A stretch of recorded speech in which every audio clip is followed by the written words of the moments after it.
Hello, everybody. It's so nice to see you. It's been 4 years since we've had an American Overseas Research Centers competition, and my, how time flies. And I want to correct Gabby. She doesn't work for me, she works with me, as all of IFLE does. Gabby joined our team 2 years ago. Her official position in IFLE, she sits on the National Resource Centers Program Foreign Language and Area Studies Fellowship Team, which is part of the Advanced Training and Research Division. But we are delighted to have Gabby on staff, and she graciously offered to help me get through the slides this evening. And Gabby came to us from the University of Maryland and has been a huge asset in the gifts and the talents and the ideas that she has brought to IFLE over the past 2 years. So with that, I'm going to launch into our slide deck.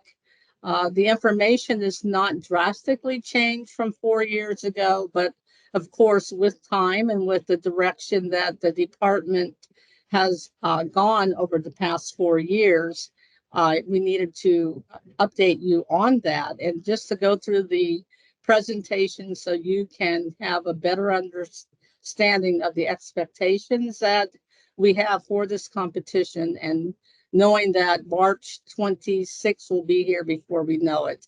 Let's get started. So, and please put your questions in the chat or raise your hand, and we will get started because I know it's late for you as well.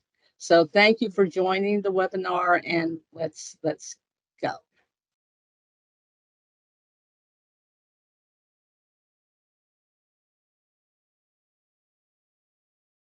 So I'm not sure how many on the call are not familiar with the Title VI programs and the American Overseas Research Centers program, but if you're on this call and this is something new to you, for you to get an idea whether this webinar is for you, it is if you have the understanding that this program falls under Title VI of the Higher Education Act. It is part of a portfolio of international education programs that came into existence well over 60 some odd years ago, when the Congress realized that the United States lacked the capacity in individuals and institutions to respond to global issues, to respond to issues requiring an understanding of other cultures, other parts of the world. And so they put together and authorized, mandated a portfolio of international education programs. Under Part A, because there are several parts of the Act, under Part A, it speaks specifically to purposes such as developing instructional materials, having a strong research base in area studies, preparing a pool of experts in area studies. And so within that purpose section, they then get down to section 609, which authorized the American Overseas Research Centers program. And the purpose of the American Overseas Research Centers program is to promote postgraduate research, area studies, and exchanges. Now, not everyone can apply to the program. You have to be a specific structure to apply under this program. And the program offers grants to institutions who are a consortia. They are institutions in the United States that have incorporated as an entity, as an overseas center. So if you don't meet these criteria, I don't want you to stay on the line for an hour because this program is not for you.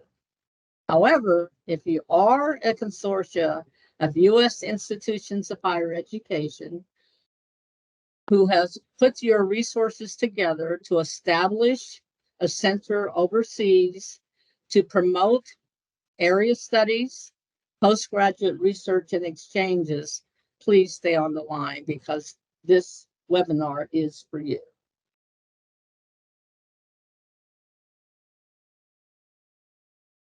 So what AORC grants do not support are individuals' activities. An individual entity cannot apply to the program.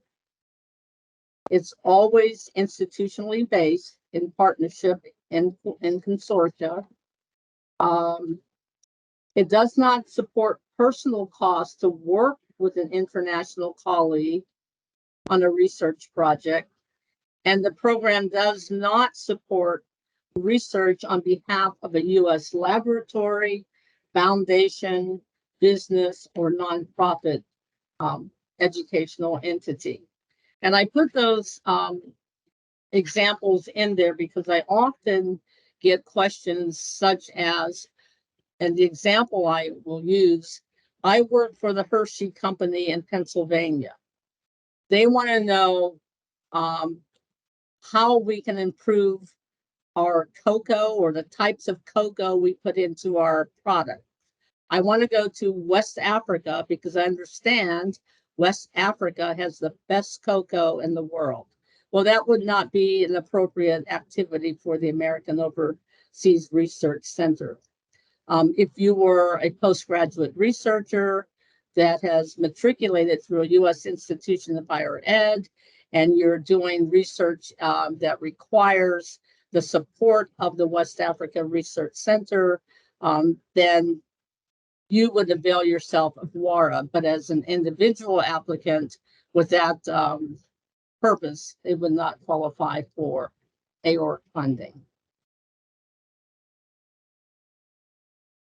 As an AORC, you have to demonstrate and declare this in your application that you receive more than 50% of your funding from public or private U.S. sources, that you have a permanent presence in the country or countries where the center is located.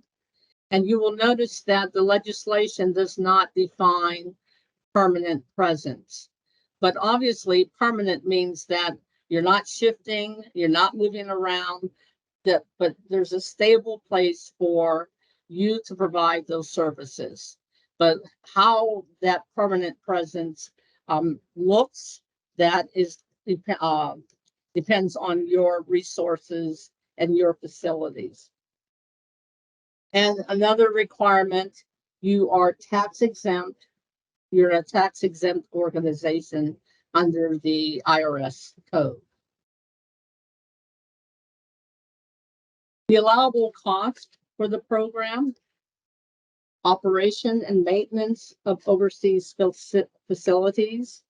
You're allowed to use costs to or funds to organize and manage professional conferences, to develop teaching and research materials. You can use the funds for the acquisition, maintenance, preservation of library materials. You may use the funds to bring visiting scholars and faculty to the center to teach or conduct research.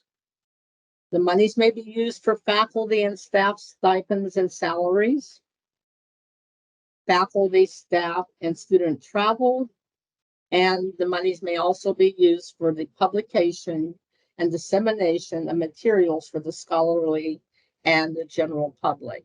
Now that's the list that's in the statute, but you can expand that list as long as the activities continue to bubble up and support international ed and the purposes of the program.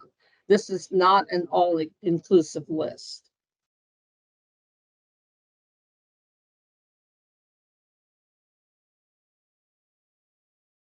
We are asking, and encouraging you to include in this application, as you have in the past several competitions, information that addresses two invitational priorities. The first one is to focus on professional development and opportunities for participants from community colleges, historically Black colleges and universities, and minority serving institutions.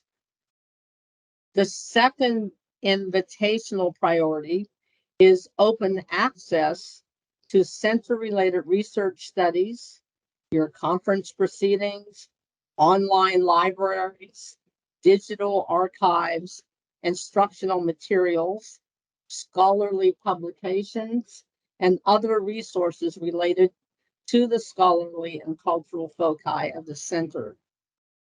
So please incorporate how you are addressing these invitational priorities in your application. They are called invitational priorities because you are not or will not get points from the peer reviewers on these activities, but we still would like to see them incorporated into the application.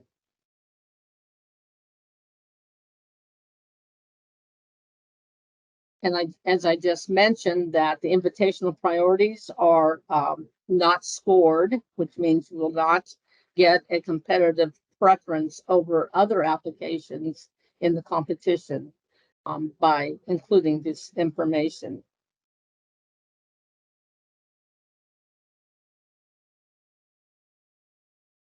The options for where you place your information that addresses the invitational priorities, you can include it in the abstract, or you may incorporate it in the 30-page project narrative. We defer to you to make that call.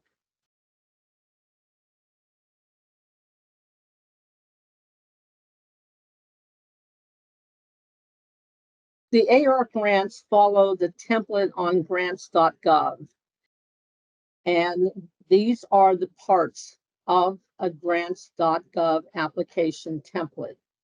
In part 1, it's the SF424, which the government calls the title page for a grant application. Also in part 1 is the supplemental information for the SF424 form. Part 2 of the grants.gov template asks you to submit the budget form ED 524 summary, section A. And I put an asterisk here because although grants.gov asks you to put it in part 2, we are asking, or IFLE asks applicants to put it in part 3. That will not hinder the eligibility of the application. It will not cause the application to be rejected. We ask for the budget information to be put in part 3 because it follows the narrative that you are in part 3.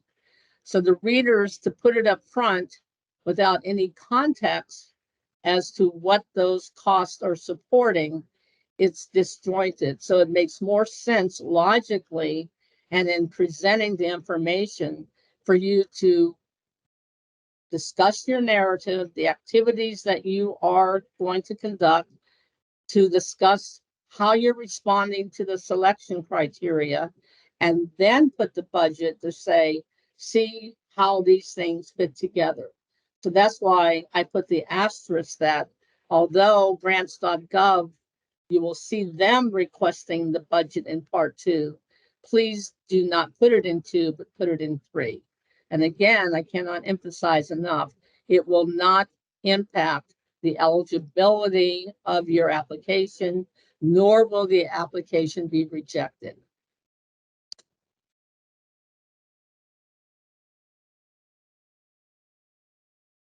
Part 3 on grants.gov, it asks you to include the attachments, which are the project abstract form. And the abstract is not charged against the 30-page narrative. required page limit.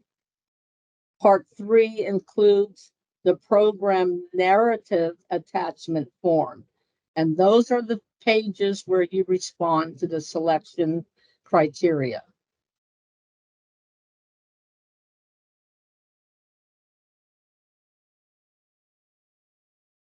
Also, in Part 3, when you create your workspace on grants.gov, you will put the other attachment forms in Part 3. And these include the curriculum vitae, the center's list of institutional members, letters of support, and I'm suggesting 3 because I think for an AORC, you have a sector, you can choose a fellow that has used your center. You can reach out to another entity that can attest to the strengths of the center. Just three representative sectors, which should be sufficient for the readers to get an idea of the support and the quality of your overseas center. And then you will include in Part 3 the eligibility certification statement, meaning that we do meet those limitations about having more than 50% of our funds coming from other sources. We are tax exempt and those other limitations. So that's what you include in Part 3. And also, as I mentioned, put your budget summary detail and your SF 524 in Part 3.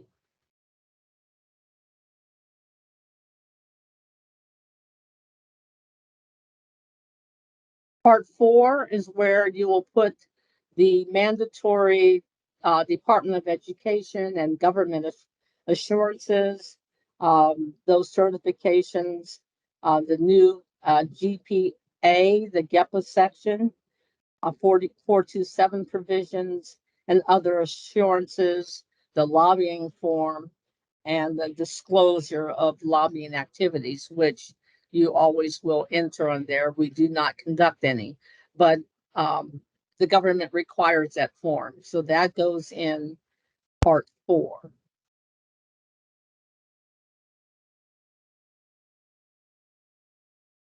In your project abstract, these are the kinds of things that you need to include.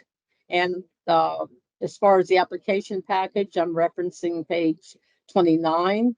The project abstract is 1 page. It may be single spaced.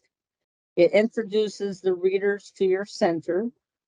It describes the activities, the objectives, and goals that you are proposing for the 4-year project period.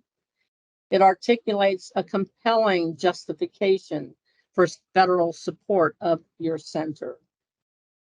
It discusses the individuals and groups and sectors to be served by the center, and then talk about the anticipated impact of the activities over the next 4 years.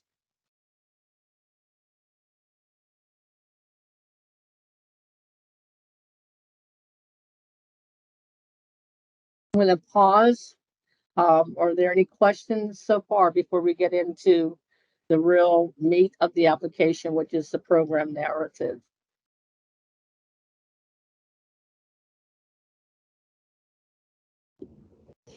Can you hear me? Yes. Okay, I'm Tony Brown. I was the one who put a question in the chat. I'm just curious to know, I'm not part of a consortium right now, but I'm wondering, what does establishing the consortium entail? And is this something that's part of the application process, or is it something separate and apart? That is separate, Tony. It probably between now and March 26th is highly unlikely that you would be able to establish a relationship with more than maybe 4 or 5 U.S. institutions to be incorporated to become an overseas center. What is your regional focus? I mean, where are you? So my regional focus is Eastern Europe. Uh-huh. And the thought was, we work with a center in Riga, Latvia, and so the idea was to put together a consortium of universities here in the States. I'm based out of Utah, and have a center there for, well, precisely what this grant is about, for research and post-secondary studies. So, but It's not impossible, but I think the centers that are on the call might be able to put in the chat to say it takes a long time. You know, these centers, a consortium takes a while to build that membership, to become an overseas center, and the paperwork to become incorporated as the center. Because on that SF424 form, Tony, it would not be the University of Utah or an institution. It would be the American Overseas Research Center in Eastern Europe, or whatever that right, would be. right. So it would be, to me, it would be Okay. pretty impossible to do that between now and March Okay. 26th. Well, that answers my question. Thank you. Thank you.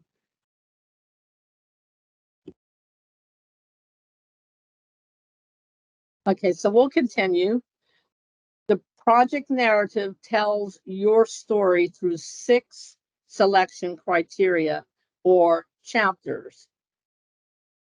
The selection criteria for the American Overseas Research Center are not program specific, meaning, and Gabby can attest to this, we have several Title VI programs that have program specific regulations that were interpreted from the authorizing statute. So for the National Resource Centers program, for example, they have at least 11 criteria that speaks to the quality of their area studies program, the quality of their outreach activities, very specific things that were interpreted from the statute for the National Resource Centers program. The American Overseas Research Centers program is not like that. When this program was authorized in the early 90s, those who advocated for this program did not feel there was a need for specific regulations. So for a default position, in order for the department to get funds to you, we have to rely on a menu of regulations that are in the education department general administrative regulations. So within Part 75 in Edgar, there are probably 20 line item criteria that we pick these from. So these particular items here, the selection criteria, do not come from the legislation. They come from a general buffet menu. And so it takes, in some cases, as you will see, a little bit of shoehorning the AORC program into it to fit it. That's why it's very important to look at the key concept that comes out of this particular set of criteria, because on the face of it, it's not really helpful as it relates to international programs, but we fit it so we can get a narrative that can be put together to give the readers an understanding about your program. So let's take a look at the first one, the need for the project.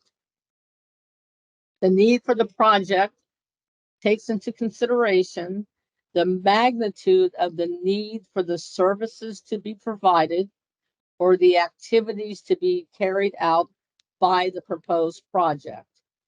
This narrative is worth 20 points. A need for the project is not what you need for the project, like I need money. The need for the project is an external need. What is the need of of scholars? What is the need for people to understand what you do? What is the magnitude of the need of understanding what's happening in West Africa or the Middle East or in Central Asia or Southeast Asia, Southeast Asia, by virtue of my center being there? We see that there is a need to educate people. There's a magnitude for need for that. And so it's not as much the need for money, although you need it, it's a need for getting scholarship out, knowledge out. So that's what you consider. So the magnitude of the need is based on the immensity, the expanse, the scale, the enormity of the knowledge transfer that your center is able to provide through the services that you provide.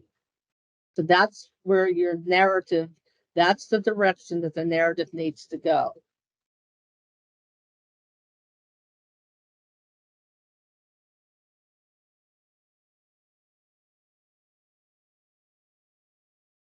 And that's, 20 points. The next criterion from Edgar is the quality of project design, and it's worth 10 points.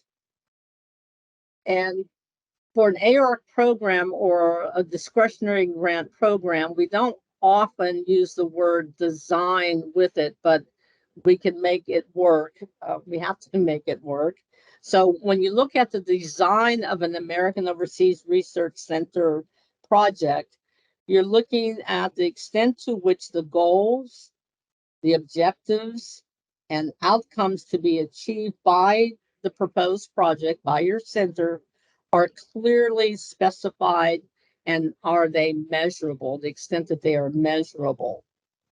So extent to which in this criterion suggests the scope, the completeness, and the thoroughness of what you have thought out as far as the objectives for the next 4 years for the center.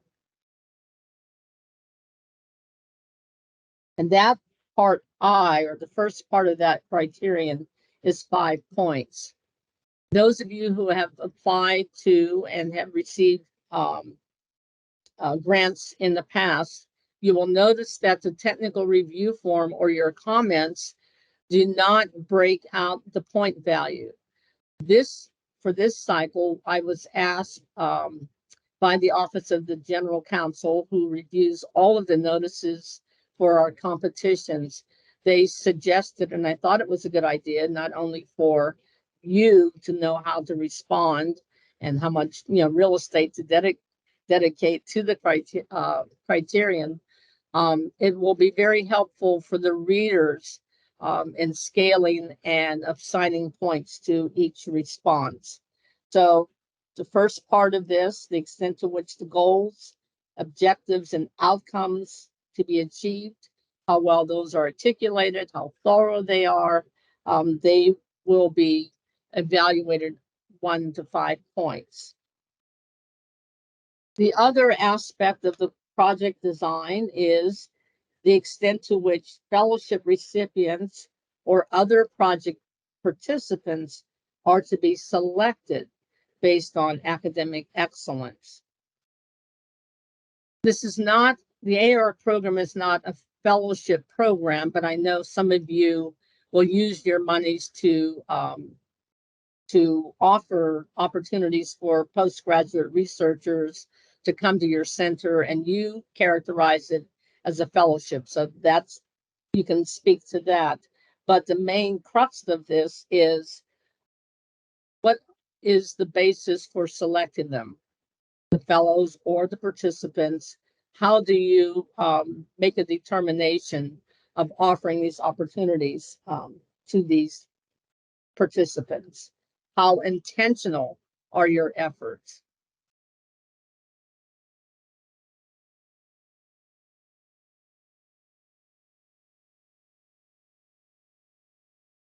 The next criterion, quality of project services, 25 points. The first factor is the quality and sufficiency of strategies for ensuring equal access and treatment for eligible program participants who are members of groups. And you can read for yourself. I don't want to read the entire thing to you. So in this particular part, how good are your strategies, the quality of them for ensuring equal access? And I would suggest that you're looking at it from the local lens of where the center is, not necessarily from the institutional members of the center. It is much easier for you to discuss from a local lens where you sit as your overseas center. How are you ensuring that you are providing equal access to these particular groups?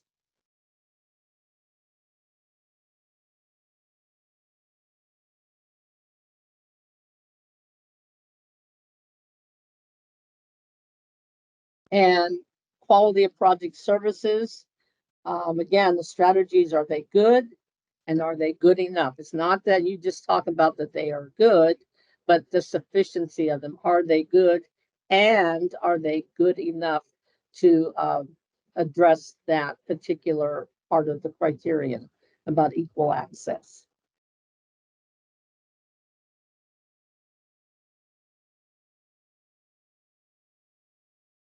Looking at project services, the other aspect, the extent to which the services to be provided by the proposed project are appropriate to the needs of the intended recipients. So it's a match of what you are providing. Is it what these recipients or participants need?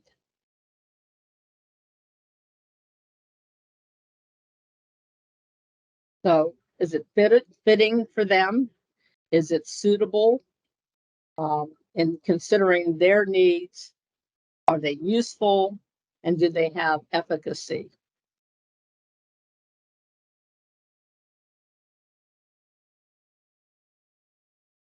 And that part of the criterion is weighted also, looking down. And then the last part of that quality of project services, it looks at the extent to which the training or professional development services to be provided by the project are of sufficient quality, intensity, and duration to lead to improvements in practice among the recipients of those services. So again, it speaks to impact on the persons who are accessing your center, the postgraduate researchers who are come over throughout the 4 years of the project, the interactions with other scholars in the area, and the conferences that you provide. So how does all of that roll up to lead to improvements in practice? Now, practice in the context of international ed programs, practice in area studies training, practice in foreign language teaching, practice in development of materials to be disseminated. So practice is within the context of international ed program, keeping in mind that this criterion itself comes from a broad general menu where you would see this criterion for a multiple group of programs across the Department of Education. So we have to take the criterion and fit it into our specific context. So practice in the scope of international education is what you need to discuss when you respond to this part 3.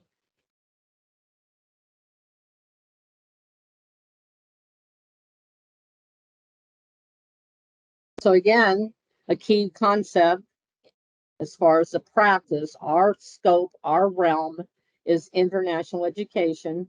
So we're looking at how there is strengthened expertise, there's strengthened knowledge transfer and process improvement as far as preparing a pool of experts, researchers, participants, faculty from MSI institutions, professional development for HBCU faculty or administrators.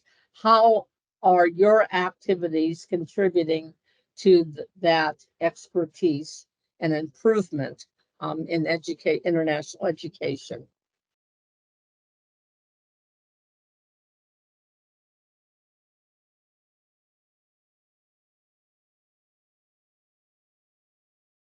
Quality of project personnel. This one is fairly straightforward. The readers will be reading that part of the narrative to determine the extent to which the center encourages applications for employment from persons who are members of groups that have traditionally been underrepresented based on race, color, national origin, gender, age, or disability. So you will discuss this. Obviously, we do not collect this information across any of our Title VI programs. So, but you would just have to attest to, and we would take it on good faith that you have made efforts in the past, and you will continue to do just this, to employ individuals from these groups to work at the center and to promote the activities that you're promoting. So it speaks to your proactivity in this area and your intentional DEI practices.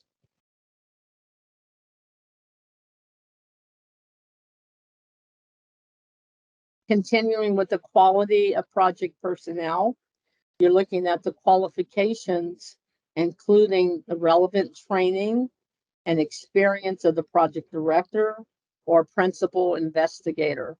You know, in our world, we just use the term project director, but again, bearing in mind, we have to use verbatim the language out of Edgar, and so they include principal investigator.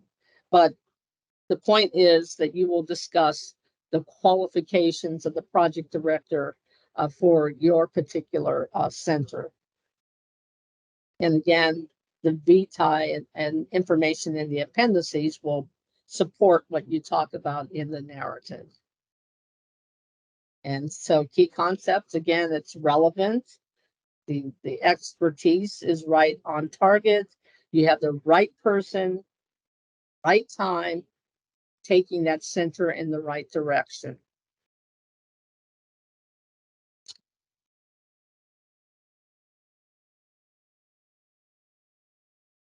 And the last factor under quality of project personnel, you're considering, the readers will be looking at the information to help them to consider and make a judgment about the qualification, including relevant training and experience of key personnel.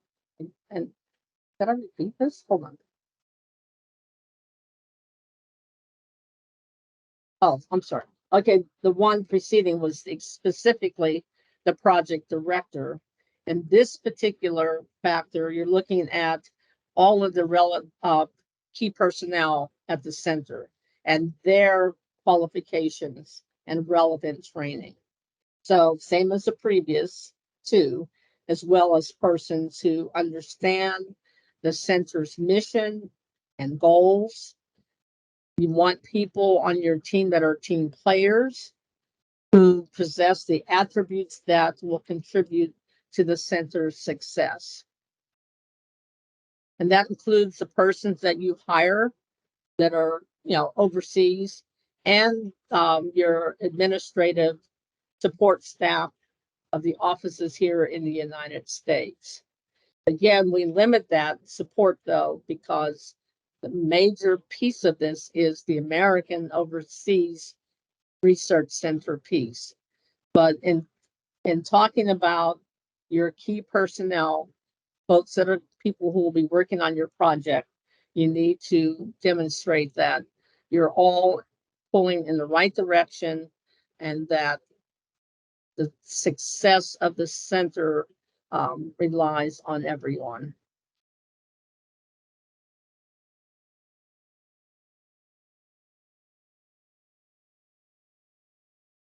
The adequacy of resources is worth 15 points. And you're going to be considering and addressing 3 factors.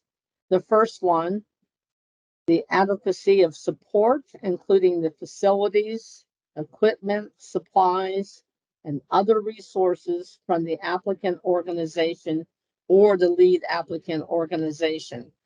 Again, for us, you're talking about what the center is bringing to the effort. You don't have a lead organization in the center. So your response just looks at the entity of the overseas center. What resources, what are your facilities that you offer, supplies, anything that makes you go, what makes this effort successful in terms of the logistical support, facilities.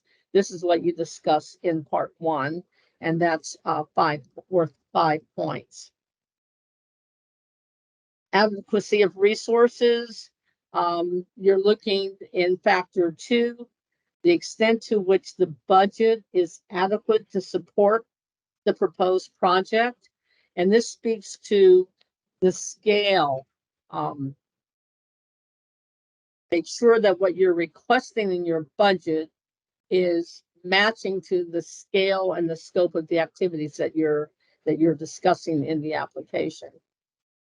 And the third factor under adequacy of resources is the extent to which the costs are reasonable in relation to the number of persons to be served and to the anticipated results and benefits of what you're providing. So I would sum the adequacy of resources up in this way. You need to look at whether your costs are prudent. You need to be guided by, I would say, common fiscal sense. And you need to match the budget dollars to the scope of the project, and to paint a picture that what we're asking of the federal government, it makes sense. It's the wisest way to proceed. We have looked at other options, and by scale, efficiency of scale, this budget really is airtight. It matches what we need for the next 4 years.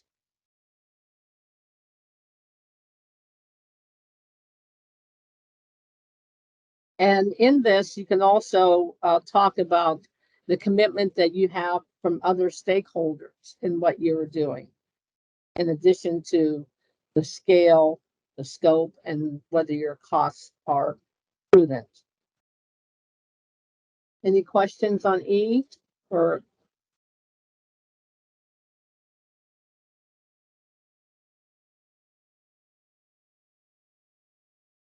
Cheryl, there was a question referring to something you've already talked about before this section. So it says, do we put the Ed 524 form in part 3 as well as the budget narrative?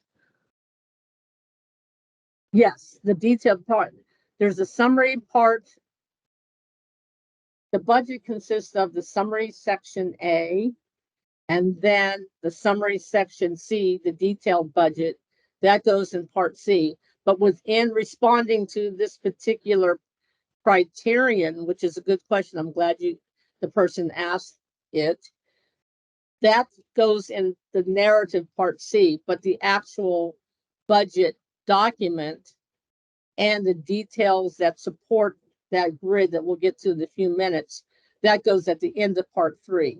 But your actual narrative discussion of how you arrived at your budget and what you think is wise to carry out the scope of your activities.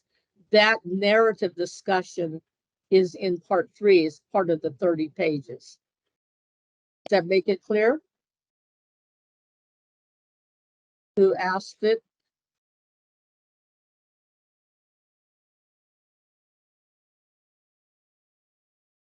I think so. Okay. And another question is, will we be able to submit the application if there's no attachment? Part 2? If there's no, I'm not understanding the question. Yes. So I'll just try to get a clarification. And a question more related to what you're discussing right now is the section on resources or adequacy of resources, where we might talk about fundraising with foundations and other individuals. Yes, that's appropriate. Because the uniqueness of AORCs is that you attract members to your effort. The members are important, and that's part of why we also ask you to submit that list of institutional members. And your efforts to get their resources, to get their commitment, all strengthens what you're doing as an overseas center. So that is a valid and meritorious piece of that narrative when you talk about the adequacy of your resources and the commitment. Because resources is not always a fiscal thing. Resources means, who's coming along with us on this journey, who is supporting this effort. So it is appropriate to talk about the adequacy of and level of resources in that regard, because it's all speaking to capacity. Thanks, Cheryl. I got clarification from the previous question. So it says, so we do not attach anything in part 2. Okay, hold on.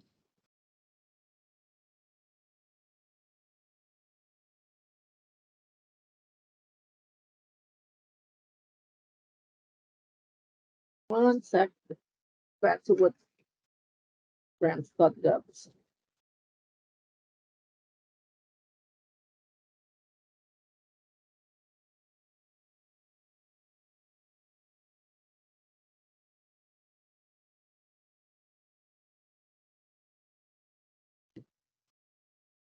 Okay, yes, you are correct. Okay, so the person who's asking about part 2 in the grants.gov, and I'm not in there, but I know how the workspace works, and Gabby can help me on this as well. When you see the grants.gov structure or part 2, it's going to say part 2 includes these things, and you can pull it and grab it and put it there and fill it out and leave it there. What I'm saying is you don't have to do that in the grants.gov part 2. It will not hurt the application. You're providing that information in part 3. So to answer the question, no, you do not attach that in part 2.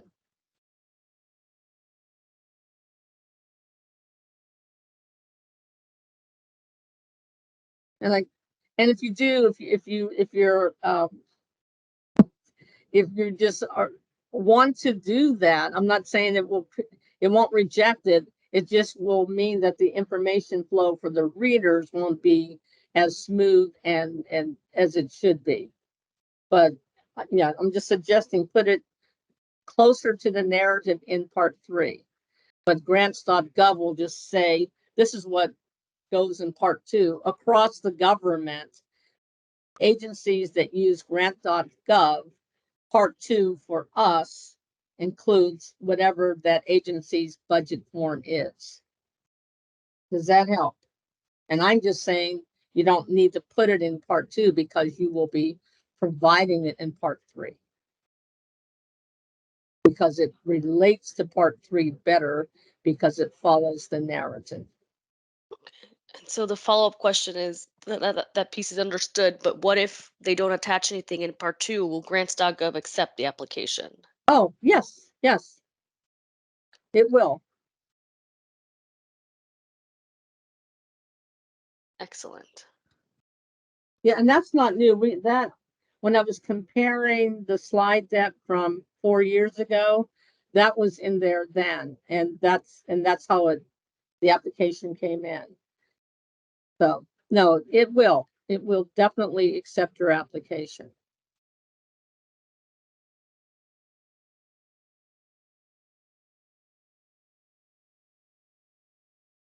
I don't have any more questions in the chat at the moment, Cheryl. Okay.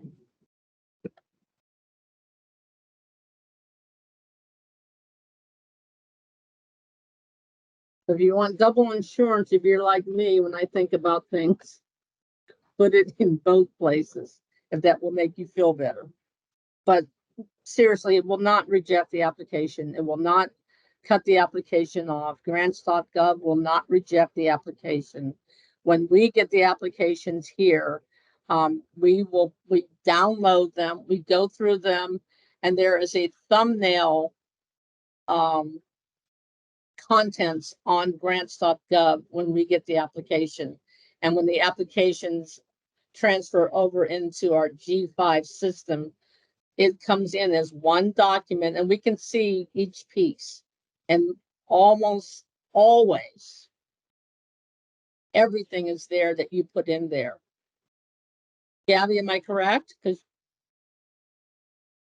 yes, we will receive. Yeah. Yes. Yep.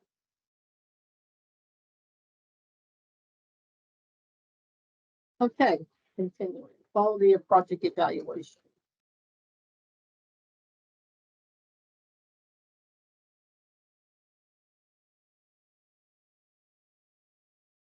And this is worth 15 points. The first factor, the extent to which the methods of evaluation are appropriate to the context within which the project operates. Now, the important words here are within which the project operates. So an evaluation of a project in Indonesia might be different from a project in Sri Lanka, or the evaluation of activities that are occurring in the South Caucasus or in Burma or West Africa. So this is important. Within the context is what you should focus on. So your evaluation plan is not necessarily cookie cutter, or the readers are not necessarily, or should not, and I will tell them, you're not looking for an evaluation plan to look the same across 15 or 16 or 17 or 20 applicant centers, because the context in which each of these centers operates is entirely different. So when you write your evaluation plan or tell the readers about the evaluation plan that you have in mind, you talk about it within the context of your center. It's going to be different from PARC. It's going to be different from ARIT. It's going to be different from AIMS. It's going to be different from Pakistan, Bangladesh.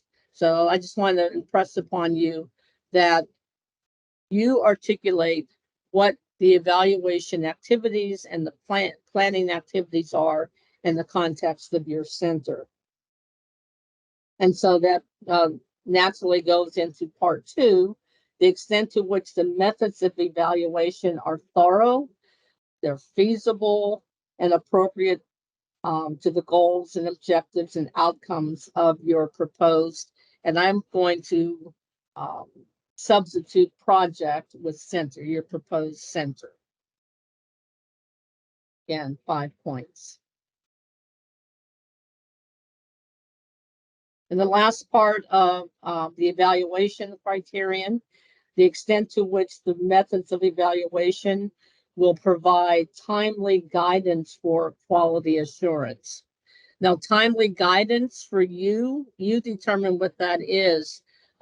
Is timely guidance, do you want an evaluator to come once a year, twice a year, only after the second year of the project? In other words, are you doing this in a formative way or a summative way? That's, you make that judgment call. But however, whatever method or approach or timeline that you have for your evaluation, just be clear about it and why you're proceeding in that way. So when you conceptualize your evaluation plan, including the evaluator that you are going to select, take into consideration the center's unique attributes, your project scope, and the resources that you have to dedicate to evaluation. We all know that conducting the evaluation is not inexpensive, but the other reality of this is that these grants are not huge, so you have to determine how much of the Title VI monies you're going to dedicate to evaluation and how much you're going to dedicate to evaluation. But the main thing is that your plan is clear and that it really assesses your activities within the context of your center.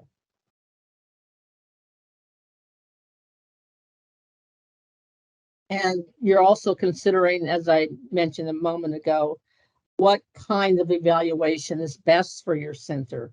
Formative, summative, outcome or effectiveness evaluation, process or implementation type of evaluation, impact evaluation. There are myriad number and types of evaluations, and you know best what will work for your project, and who will be available to do that evaluation for you.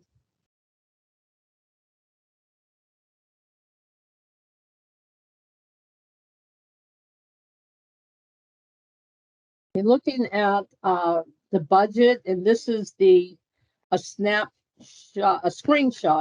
of the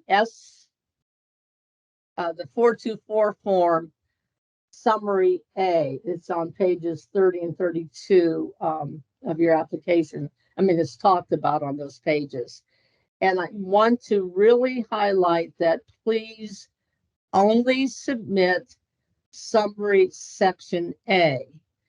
In grants.gov, in the resources or the forms online, there is an exact page that looks like this, but it's called summary section B.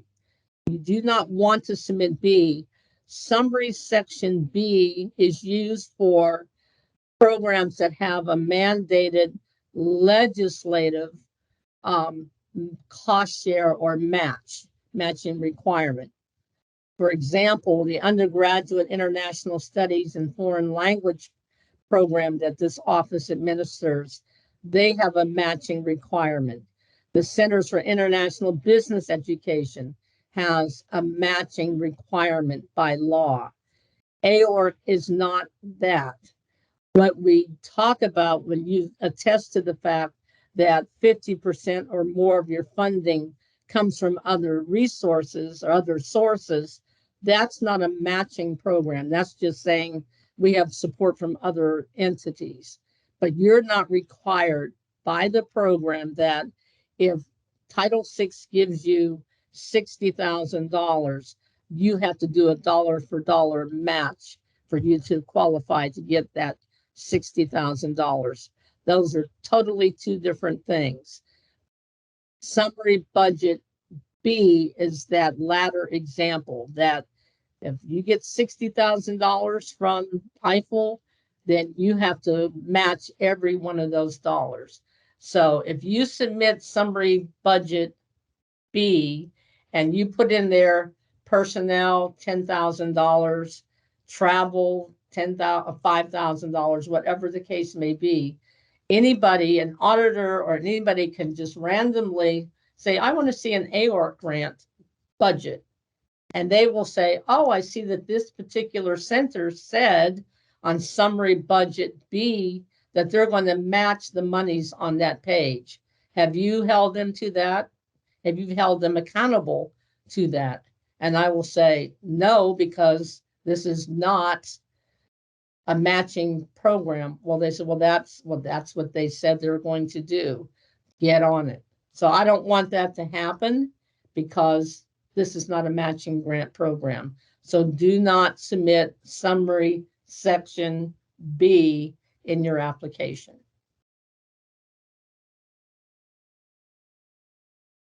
Okay, so summary budget A, it has the standard categories for a grant: personnel, fringe, travel, supplies, other, indirect costs, and your direct costs. There's a line on that SF424 form that says training stipends. That's not the same training stipends that you might use to give to a postgraduate researcher to come to the center. In the context of a federal grant, training stipends for us would be an institution that applies for an allocation of foreign language and area studies fellowships. They would put on their on that line, we are requesting $325,000 so we can award summer and academic year fellowships. That's what that line is for. So for you, you would be leaving that training stipends cell blank. And you would discuss the other example that we use.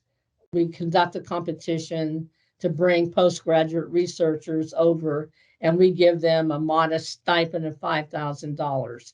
That would go under other on that SF 524 form.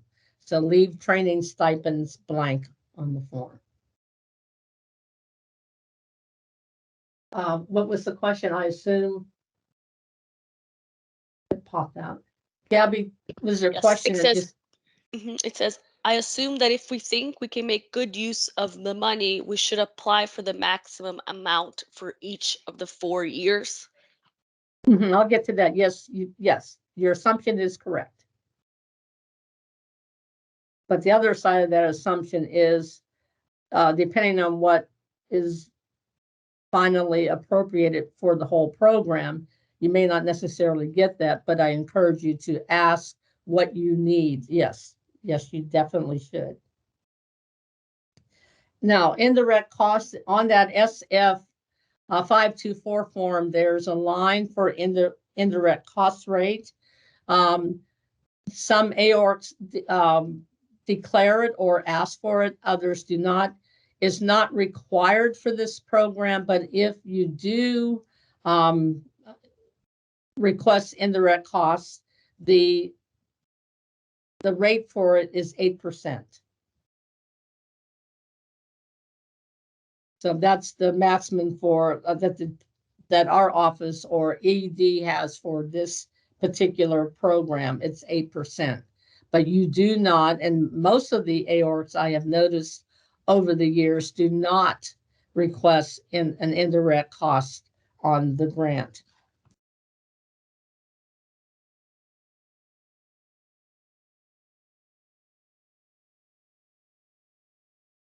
Now, when you have the centers that do have an indirect cost rate, you might have a negotiated rate from your cognizant agency. It might be less than 8%. In that case, you're able to use that lower amount. And again, I'm having Gabby back me up because she took indirect cost training. Yes, so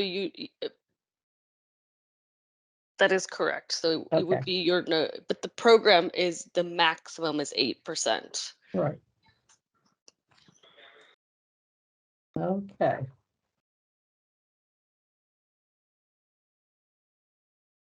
Now, as a quick example, if you were going to declare indirect cost on your AORC grant and you had a budget that you asked for $45,000 in personnel and that your fringe happens to be 23%, which comes to 10,350, and your travel request is 4,000, and your supplies 650.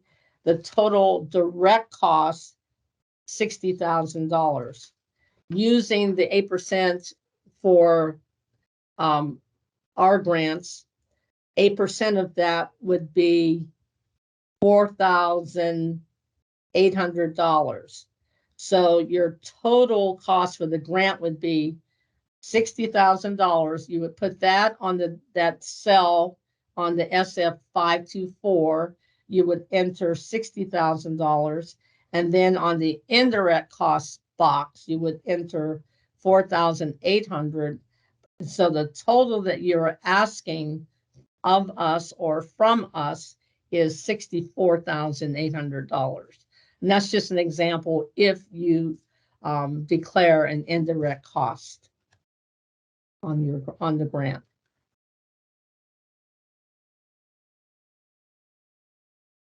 In the notice inviting applications, there was a section that, and it's on page 11 of the notice, it lays out what we project, our estimates for the fiscal year 24 competition. At the time that the notice was written, our projected amount to support the American Overseas Research Centers program was and is, because it hasn't changed yet, $1,347,635. That's the pot of money that I have to work with to support the successful grantees from this competition, unless it changes, and hopefully it will not change to go lower, but unless it changes, right now, this is what I have to work with. So using that amount, the estimated range of awards is a low of $53,000 for each year of the grant to a high of $82,000 for each budget period of 12 months. So someone raised the question a moment ago, should you ask for everything that you need to support your activities? Yes, you should. So I would not go to the lower range. I would stay in the upper range, whether it's 82 or 81 or 80. Yeah, using the guidelines about adequacy of resources and justifying your budget, you should definitely ask for what you need to implement a successful project, to conduct the services of your center, to support minority serving institutions, to support faculty, to hold a conference, to digitize materials, to add to your libraries. All of that costs money. So you should not sell yourself short, but ask for what you need. We are projecting, hopefully, to make 17 center awards out of this competition. Last competition, I believe we received about 20 applications, and we funded 15. And the total project period is 48 months. But when you're developing your budget, you're going to show 4 columns of costs, because in each of those years, you're going to need X amount of money. So fill out each column up to the 4 columns on that 524 form and Yes. provide the extension. And please do that. That's very important, because if that is not filled out appropriately, then the funding will be based on that form. Say that again, Gabby. It's very important that they fill out for all the years, so that they. Oh, right. That's a very, very important. I just wanted to make sure that was extra highlighted, that you must put your requests on that form. Because what happens, everyone, is that G5 picks this information up. As program staff, I do not do that. Gabby does not do that. But what G5, when these applications, they come in through the grants.gov portal. But after the application closes on March 26th, behind the scenes, some magic way, those applications are transported and put into the education department's G5 system. And for G5, they are scanning these documents and they're putting that information into a base record in G5 for all of the applications, whether you're funded or not. Initially, everything goes from grants.gov, it's put over into G5, and there's a screen in G5 that says, oh, this application came in with this PR number, P274A24, meaning the program, the year 24, fiscal year 24, and then it's going to assign, the digits for your application. They're going to set up a record for every application that comes in, and they're going to set up a column in G5 that says, in the first year, this applicant, the American Overseas Research Center in Turkey is asking this amount of money in year one. It's going to take what you put on that 424 form. It's going to put it in a year one column in G5. It's going to take the money and put it in the out year columns in year 2, year 3, year 4. So it's really important that you fill out all 4 columns, because it makes it much harder for G5 to set that record up. And it makes it impossible for the program staff to say, when it comes time to do your NCC, well, by that time, if you're funded, we will say, please fill out your budget and send me a full budget. But that's work that should not be necessary.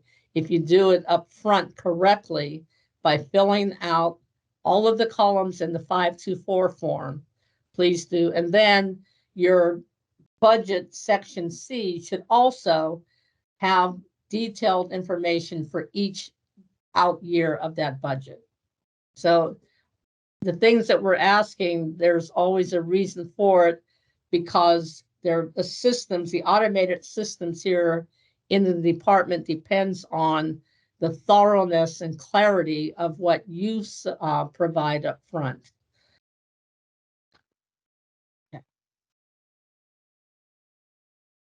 Okay, in this, in April of last year, the government decided to change their government, the JEPA requirements, the General Education Provisions Act, JEPA. And it had not been changed for 27 years. They were just regurgitating the same requirements about responding to or meeting the needs of underrepresented groups, etc. In April of 2023, they brought everything into the 21st century to respond to the concerns about DEI concerns. So they created this new GEPA requirement that they built into the grants.gov template, where you will answer 4 questions on an online form. You may recall that in the past, you would put in your application a narrative, or in the case of the individual institutional grant programs, they would just slap in the, well, that's not right.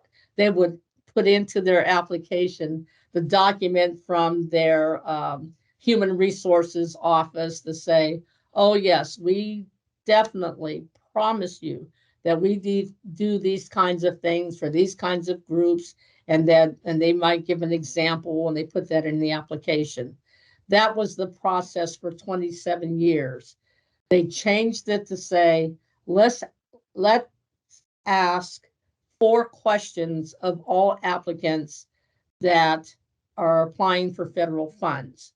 And let's put those 4 questions on an online form.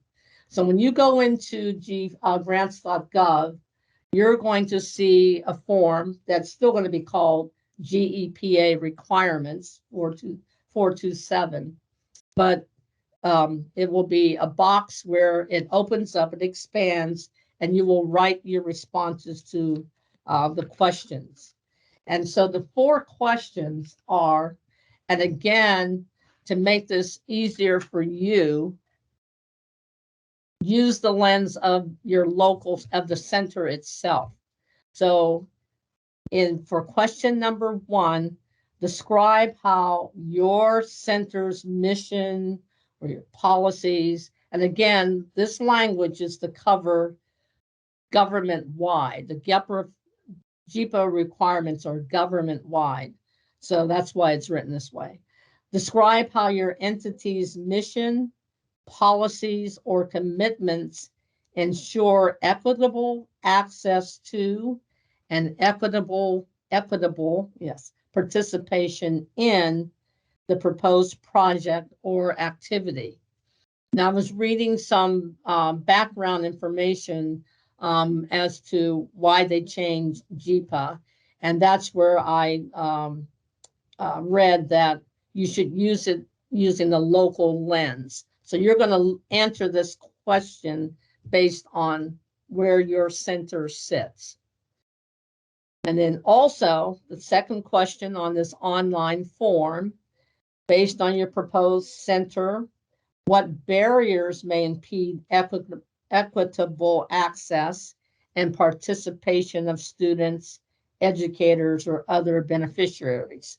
So looking at where your center sits, what barriers are there to accessing the programs that the Center for Mongolian Studies offers? What are the local barriers? What do you observe as being barriers to accessing what you have to offer? And so the barrier, it can be any number of things. So but you decide, based on your experience, where you sit in the world, what are the barriers to accessing what you have to offer?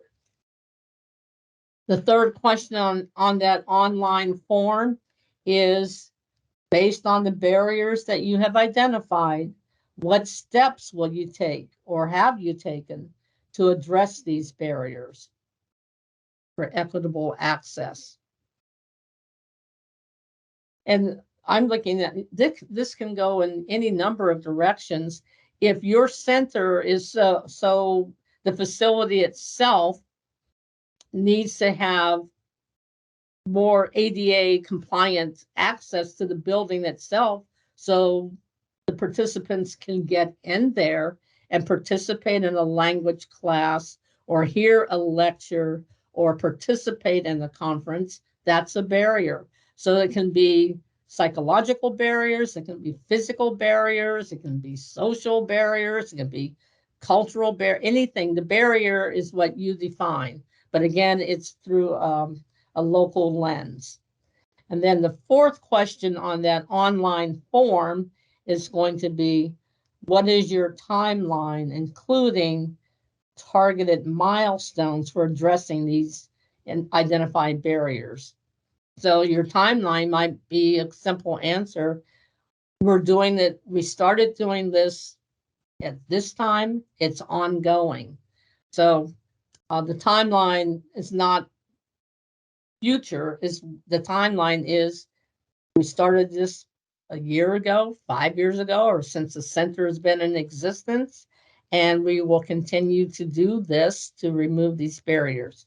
So what is your timeline, to me, does not capture a compelling or an accurate response. You talk about what's already in place, what you've done, and that you will continue to do these things. But if it is something brand new, like having to modify access, well, we plan to open the doorway to the library or add this feature to our building. We're planning to do that in the fall of 2024. And it's going to be completed by October. We're going to start. The contractor said this will be done by December, and that way we'll be good to go for the foreseeable future because we're removing that barrier.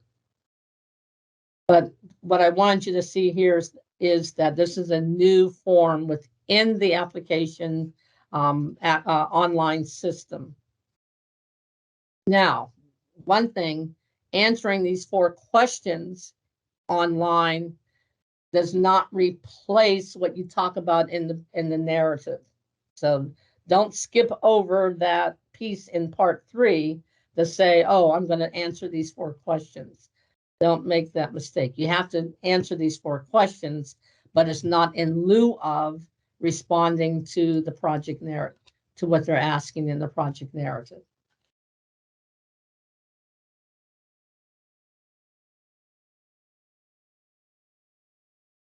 Okay, let's run through a couple more bullet things and we'll take some questions.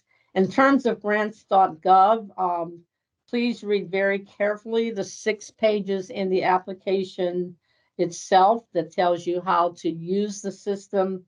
But things I wanted to raise for you tonight is that all applicants must have a unique entity number and a tax identification number when you're applying for a grant. So make sure that you have a UEI and a TIN. You also must be registered in the System for Award Management, which is sam.gov. And you have to maintain an active SAM registration throughout the project period if you are awarded a grant.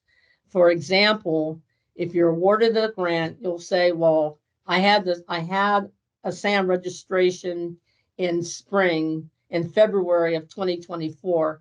I don't have to worry about it when I get my NCCs in the next 3 years. That's not correct. You have to keep your SAM registration current for every year of the grant.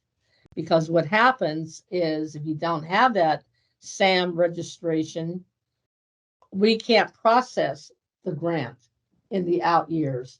G5 won't let us set up monies to give you in the out years. What will happen is we won't terminate the grant, but we will have to put you on what is called route payment, which means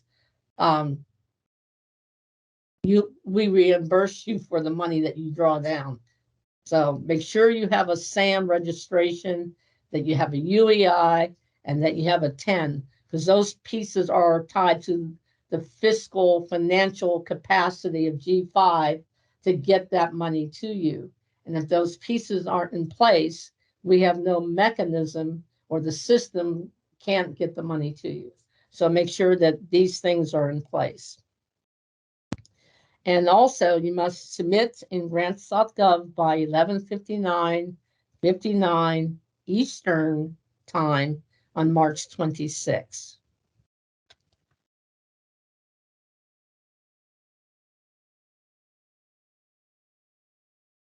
Now, the title page, or the SF424, that piece that goes on the transmission of your application, I wanted to highlight or bring out a couple of things that tend to trip applicants up across discretionary grant programs. So when you get to that 424, just make a note of these things from the PowerPoint. The type of submission is an application. I think there are about 3 or 4 things on that list, like novice or application or decreased funding, increased funding.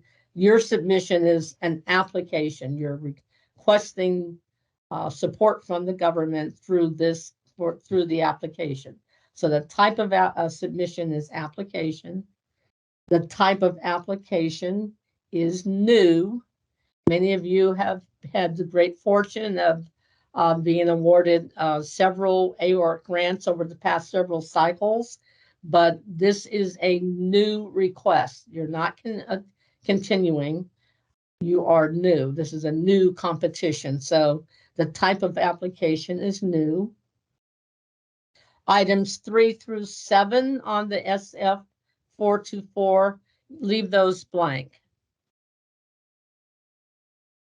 The applicant information, this is the application information about your center, the name, and whatever they're asking there. Complete all of that in that item 8. And again, it's important to complete all of it because G5 will use that information to set up the base record in G5. Item 9, type of applicant. There is a list, I believe, of probably 12 kinds of entities. AORC doesn't fit any of those. So for you, put W, put the select W, which is other, and then just say consortium of U.S. institutions of higher ed, because that is not captured in that list that they give you. There's like an alpha list, again, about 12 or 15 categories, none of which fits consortium of U.S. institutions of higher ed. So I would put that on W, select W, and then put consortium, that you are a consortium. The federal agency, obviously, is U.S. Department of Education. ALN is the new name that replaces what you are probably used to seeing, which is CFDA, the Code of Federal Domestic Assistance. They changed that to ALN. So the ALN for this program, and the form might still say CFDA.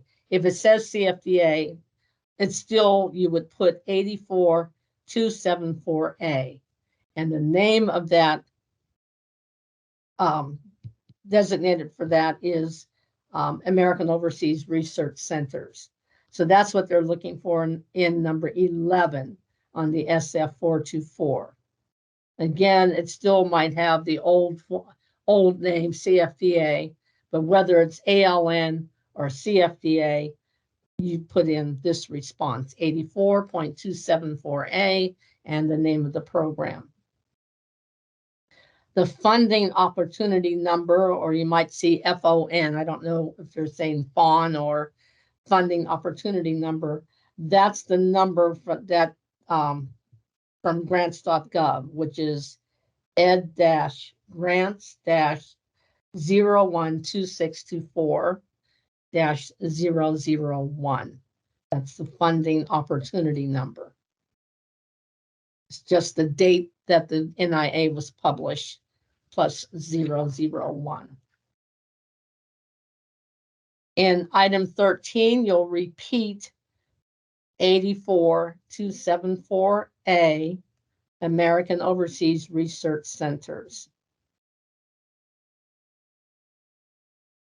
Now, item 14, you'll leave blank.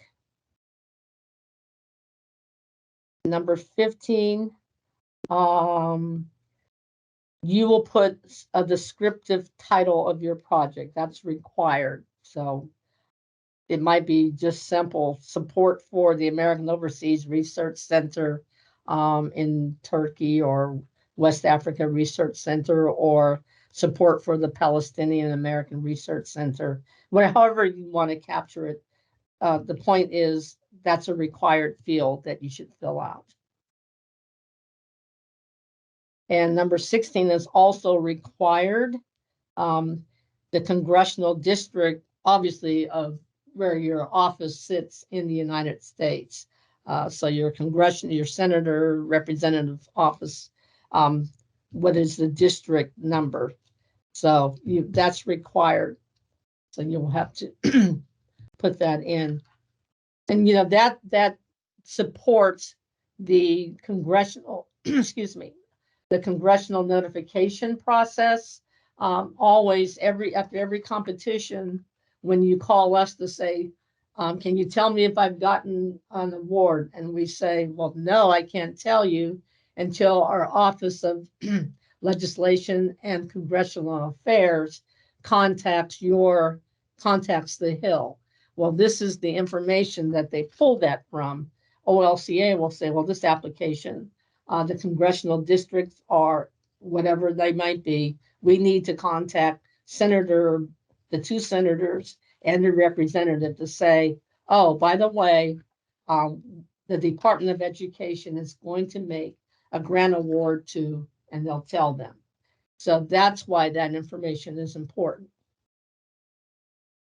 Number 17, the project start and end date, October 1st of 2024, and the project end date is for the whole project period is September 30th of 2028. At one time, they were only asking for the first year project start and end dates, but it doesn't say that on the 424 now for 17. However, number 18, you're only going to enter the money for the first year, because again, this will throw the whole G5 system off. What G5 is looking for when they pick up that money for the first year, because we only award monies on an annual basis, they want to see in item 18 on the SF424 form how much you are asking for the first year only. Do not get confused or panicked to say, if I don't put it all in there, that means I'm not going to get all of my money for 4 years. That's not what that means. It means what we're asking is how much is your budget that will carry you from October 1 of 2024 through September 30th of 2025. Because that's how G5 will set up the pages for me to go in and to match that money to that project period. So 17, you can put the start and end date for the whole project if you like, but in 18, please put only year 1. And also on the 424 on the front, there's a box, I believe, kind of on the flush left that says federal government, when you're asking for, and that box should also only reflect year 1, because we're going to pick those, G5 is going to pick that money out from that box for year 1. So, but if they see that in year 1, you're asking for $240,000 for personnel or whatever the case might, and you're it just throws the whole system off, is the point I'm trying to make. So for 18 and on the 424 form, there's a section kind of flushed left. Just put what you're asking for year 1. We will be able to look at the internal budget pages to see the kind of scope of what you need across all 4 years. And a question in number 19 is asking whether this program falls under Executive Order 12372. The answer is yes, it does. And what that means is at some point, you should submit a copy of your application to your state point of contact. And I believe there's a website that will show which states have a state point of contact.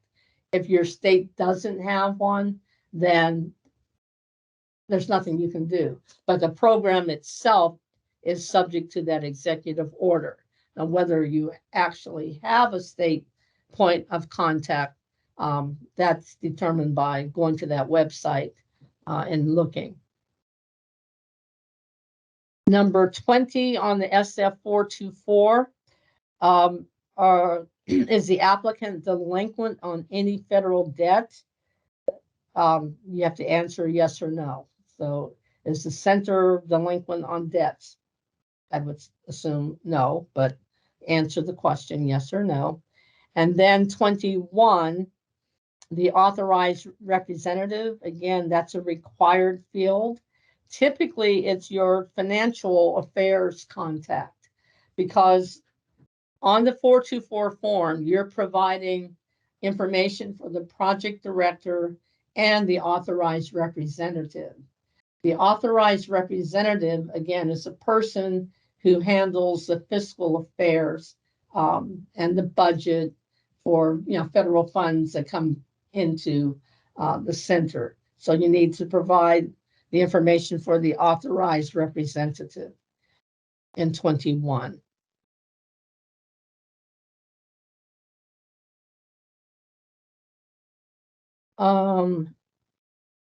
I don't see it here, but I do want to mention there's a supplemental SF424 form, and that's where you put the information for the project director for each of you. So we need to know the supplemental SF4 form captures that information. And please don't forget to include it, because again, we use that information so we can quickly get to notify the project director and the authorized person that there's a GAN on its way to you. And we set G5, use that information, it pulled your email address and set up that notification that it will go to both the project director and the authorized representative. Oftentimes we will get, after the award is made, we will get a call to say, I didn't get my GAN. Well, or my authorized representative is not able to open the GAN. The reason for that is that you didn't provide the information for that person to be able to be notified and to get the information from G5 as to how to open the GAN, how to set up your new account, etc., as the payee. The supplemental form and the authorized representative information allows G5 and the G5 task team to set up the payee information for that grant award.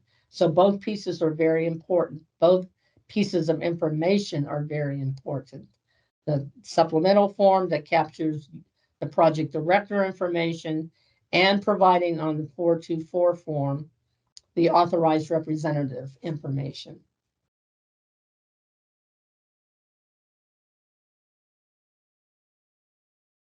Okay, and to wrap things up, in my experience, and I think regardless of what grant program that program officers work on here in IFLE, there are common errors that just seem to cut across a grant program when you're dealing with grant applications. One of them, and I'm calling them common missteps, not so much errors, things that you need to be mindful of. The first one, from my observation, is that the assumption that the peer reviewers, although they're area studies and language specialists, international education, they have that expertise, we pick the best of the best. The assumption is because they are specialists in these areas, don't assume that that means the same thing, that they are familiar with what you do. Those are two different things. You have to tell them and explain very clearly, familiarize them with your specific project. Yes, of course, they know area studies. They know what it means to be a postgraduate researcher. They know the importance of least commonly taught language. They know the importance of cultural understanding.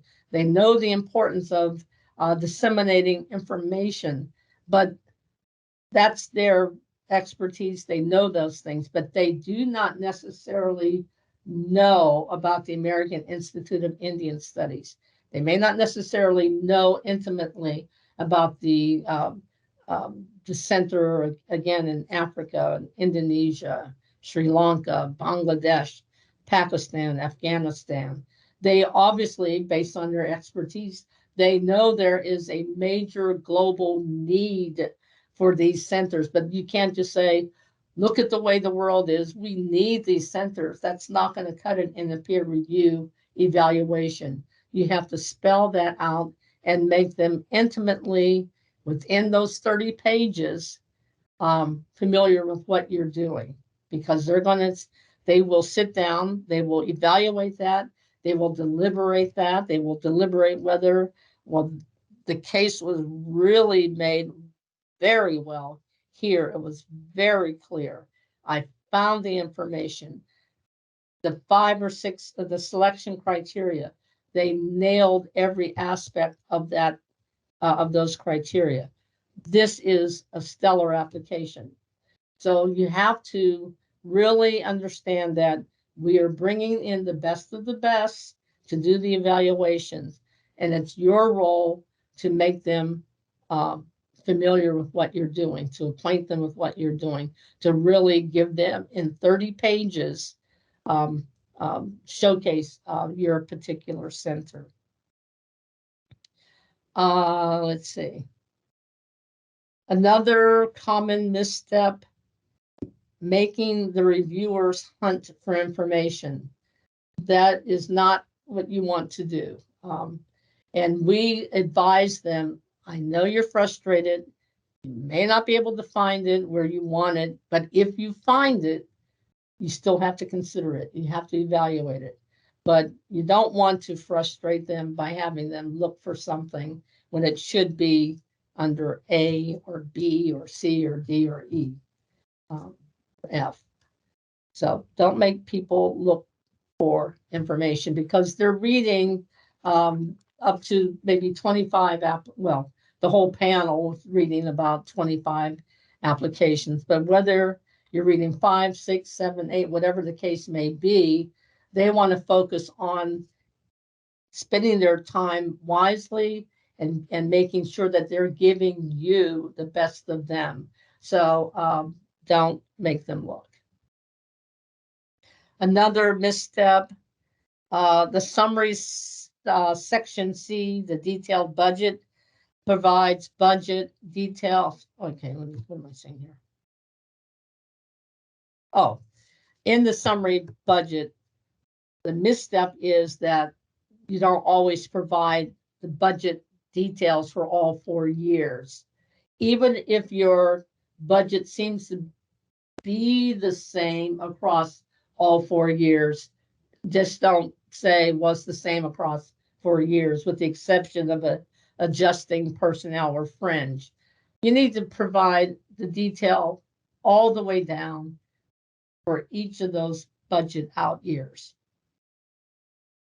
Another misstep is our math errors within the detailed budget pages, and then transfer, and then making mistakes when you take the internal amounts and put them on the 524 form, and that they don't add up. When we're under the gun to develop a slate, to send a memo forward with our recommendations for funding, I don't want you to be the victim of your own error, in that if you have in all of the internal pages, everything adds up to 65,000, 72,000, but then you transfer everything over to the 524 form and you say 70,000. Well, you've cut yourself short of $2,000. And as detailed as I try to be and pride myself on being, I might look at one or I try to match them together, but if there's a math error that I might not catch, then you'll say, well, I asked for $2,000 in this. Why did you cut my budget? And I will say I didn't. I was going by what you had in on your SF 524 or vice versa. So the point is, make sure that you cross-reference, look at everything, And when you transfer it to the 524 form, that everything is matching up.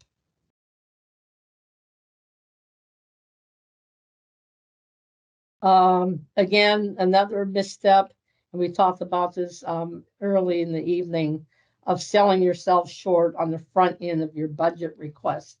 And but what I mean by that is we are sometimes guided by, how can I put this? It's better to put the greater part of your request in the first part of the first budget period, because it's better to be sure you get what you need out of the gate, because we don't know what the budget scenario is going to be in the out years.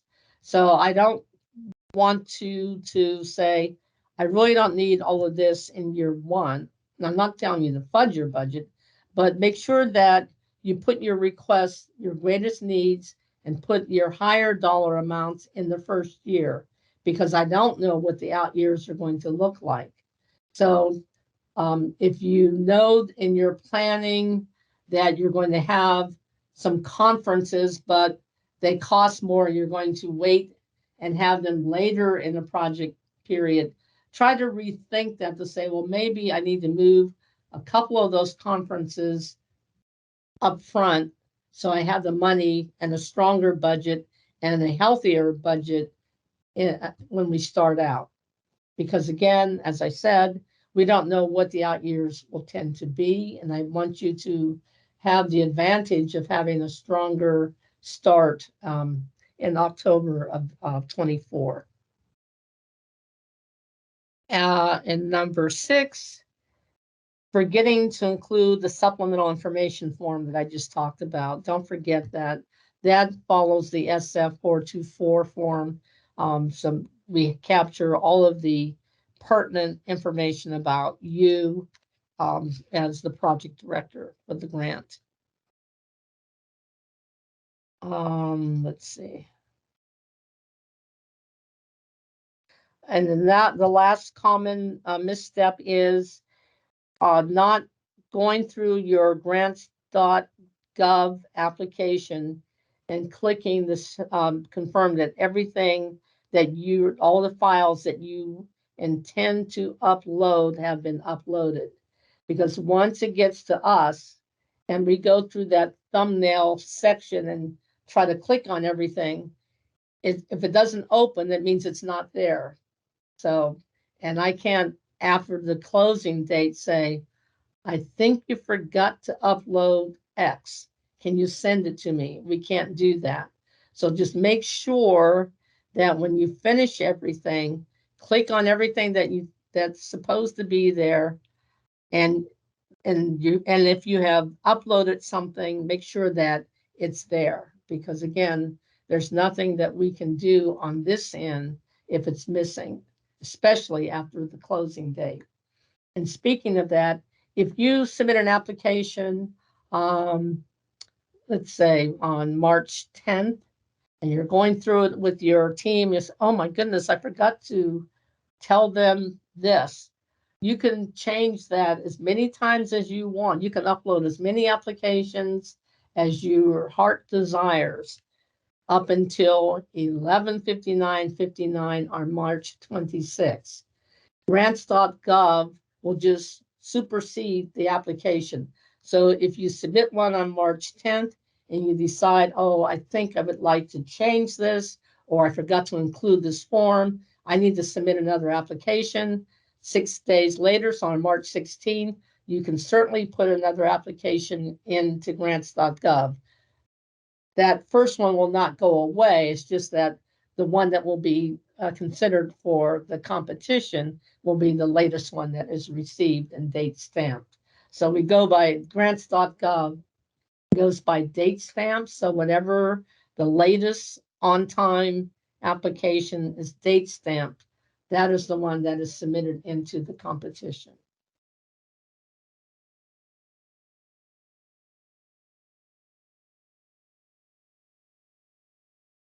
And I think that covers what I wanted to share with you today. Questions I may. So there's a first question, I'll go in the order. Is the budget narrative part of the 30 pages or a separate document? It is separate. The SF52 form and the section C is a separate document discussing the adequacy of your resources, which kind of talks about budget. That is part of the 30. Anything that's part of the A, B, C, D, E letters, those criteria, those are in the 30 pages. Things that are attached outside of that, those are not included in the 30 pages. And so a follow-up to that is, do we submit Ed 524 Part C and D? I don't think there is is there, I think there's what we do use is the SF 524 section A and section C. C is not a form itself, it's just telling you on the instructions, this is where you lay out your budget detail. And that's where you are creative on what that looks like. There's not an actual form for summary section C. C is what you design. I don't have an application to show you. I was going to show you that they look different from all of the applications that come in there. But that's what is called C, the information that supports the SF524 form. And then the related question is every year of the budget to be the same amount, or can each year be different? It can be different. Again, that depends on the center. Last time around, I got an application where every budget year, although the items that were requested were different, the amount that was requested on the bottom line was 70,000, 70,000, 70,000. How many 70,000 is that? 70,000. So, and some other people did it different. As far as an allowable activity, may we propose activities to be carried out in the United States? Yes, because a lot of times you won't be able to conduct activities overseas. So if you want to have an academic conference in the United States, please do. Yes, absolutely. Okay, for previous applicants, may we request a copy of the technical review notes from the last competition? I should have them. We sent them to you, but if you no longer have them, if I have them, I'll be more than happy to provide them to you. With the caveat, it may not be the same people that will be seated as reviewers for this competition.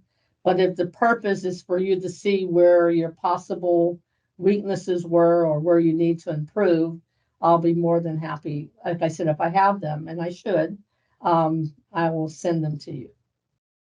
It looks like this is a final. Uh, There's a final question, I think here. It says there are requirements for particular fonts for the first 30 pages for the 30-page narrative. Does this apply to the attachments with the CVs? No, it does not. Yeah, read the NIA very closely and read the application, because it's going to tell you what requirements apply to what part of the application. So there's a bulleted list in the NIA that tells you you have a choice of these fonts. Your margins must be X. You can, the spacing for charts and tables, all of that's in the NIA. All of those prescriptive things apply to the 30 pages. Outside of those prescriptive things for the 30 pages, your budget, the lights go out here at 9 o'clock. For your budget attachment, you can use landscape, portrait, colors, shading. Column 1 can be a light pink, column 2 can be a light blue, column 3 can be yellow, whatever. The budget is where you can use your creativity. And the budget narrative is where you can use your creativity. I have budget narratives that come in that have in the attachment. I'm going to discuss how we calculate personnel. And this is how we do it for all 4 years. And there might be a long paragraph about how the personnel was calculated. This is how we calculate fringe. That kind of detail will be attached to the gridded budget. So you have the latitude, flexibility to be as creative as you would like in the budget attachment piece. So as long as it's clear to the readers what you're asking, as long as it is clear to me, as long as it's clear to Gabby and other people that I will be recruiting to help with the peer review, that's what's important. But it's that first cut with the readers that's really important. I can probably tell the readers everything that I know about every one of you after 20 years. I can say they are dynamite.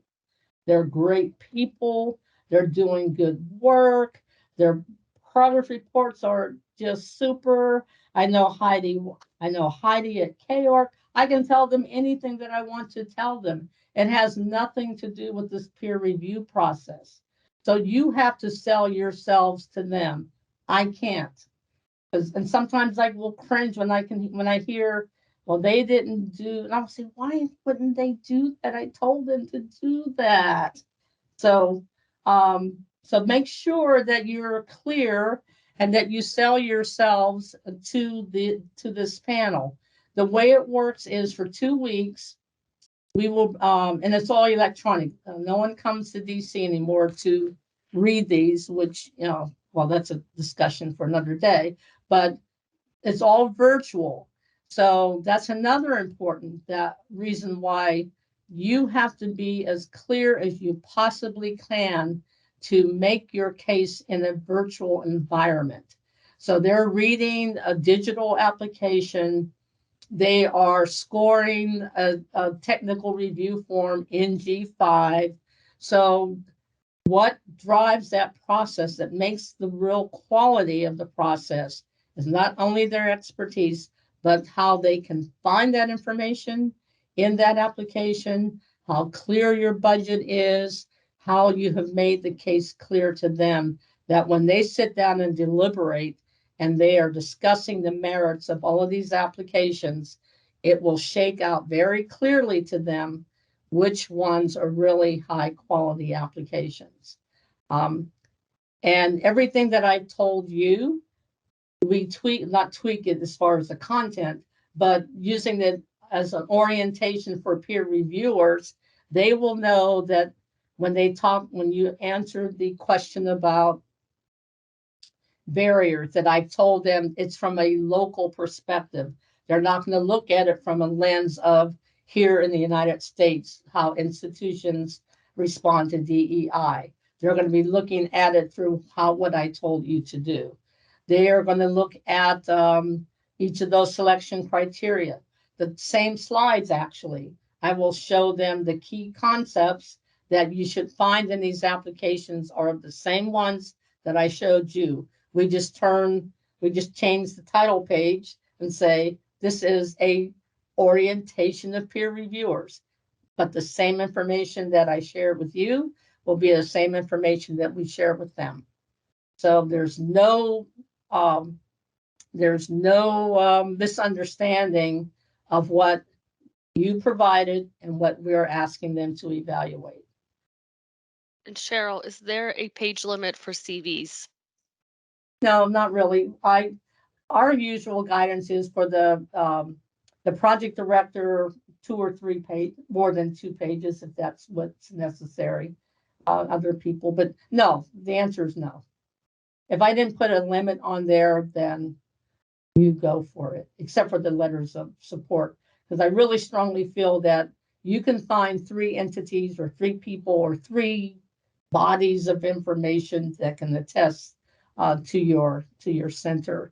Because, if you get up like 10 or 15 or 5 or 6 letters, that's just adding to the reading that the readers have to do. Anything else? It's so good to see all of you returning again for this. It's always a joy, but I think you will do well. And please feel free to call me anytime, because I'm usually here this time of night. So anytime as you work through this, but read the application thoroughly, read the notice inviting application thoroughly. Ask me, or you can send your questions to me through Heidi.